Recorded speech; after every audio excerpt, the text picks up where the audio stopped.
Well, I don't want to be breaking up families. So the only way you don't break up the family is you keep them together and you have to send them all back. Donald Trump just ended his first interview since being elected president. He said he wants to deport every illegal alien. And everybody knows that is never going to happen. You can't deport 30, 40 million people. A more realistic number is what Representative Byron Donalds said after Trump's interview. He said 2 million people is what Trump administration is looking to deport. And that seems like a realistic number given the fact that there's approximately 1.5 million people living in the United States with final orders of removal, along with approximately 500,000 non-U.S. citizens sitting in a jail cell right now. He also wants to build a wall between the United States and Mexico, and then birthright citizenship for the children of non-U.S. citizens through executive order. You can't executive order the 14th Amendment of the U.S. Constitution. So that's just Trump's tough talk. What he did say was he wants to be able to work with Democrats to give dreamers green cards.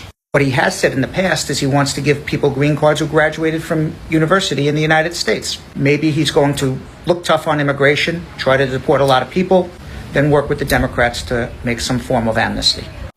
Today, Donald Trump said he wanted to help out the dreamers. He says that, they came as kids, now they're middle-aged, and they've been here a really long time, and they don't have any language that they speak. But in the same interview, he said that he wanted to deport people who are U.S. citizens because he doesn't want to separate families. If he deports your undocumented family member, he wants you, the U.S. citizen, to go with them too. Make it make sense. Why does he care about the people who are not U.S. citizens, but doesn't care about the people who are U.S. citizens? Good morning, Monday, December 9th. Let's talk DACA. As many of you may know, President Trump, or President-elect Trump, yesterday stated a willingness to work with Democrats to protect dreamers.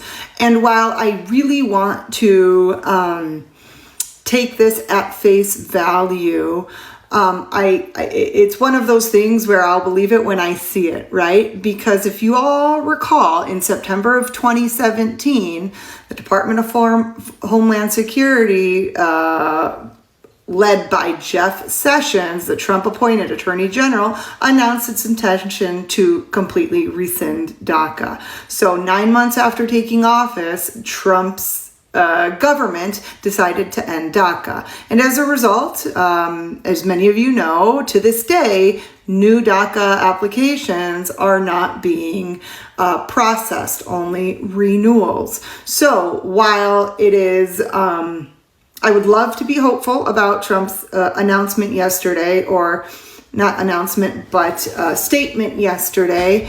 I also take it with a grain of salt, and I urge a little bit of caution and optimism here, because based on his,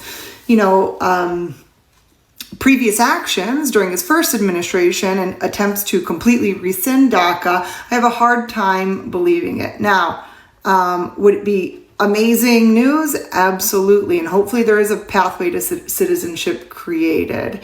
But I wouldn't get too excited yet. Let's see what happens in the first couple months of the Trump administration.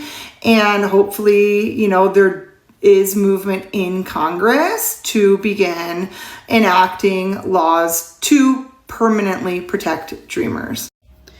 Donald J. Trump wants to get rid of birthright citizenship. Can somebody double check and triple check and see if Melania was a citizen when she gave birth to Barron? Donald Trump might need to deport his own son back to Slovenia. Matter of fact, when Donald Trump wants to target chain migrations, didn't Melania, mom, dad came to the United States because Melania brought them here? Donald Trump might need to deport his father-in-law and mother-in-law. Also, birthright citizenship is granted in the 14th Amendment of the U.S. Constitution. Though before the 14th Amendment, which passed after the end of the Civil War, Donald Trump's great-grandparents came from Germany. Trump wasn't even the last name. It was Trump. Who knows what the last name, but they changed it to make it sound more American. Can we go back and see whether or not, can we claw back Donald Trump's citizenship? Because I'm pretty sure his great-grandfather did not come here legally. That's stupid BS. That's those folks think that we're gonna fall for. Look in the mirror.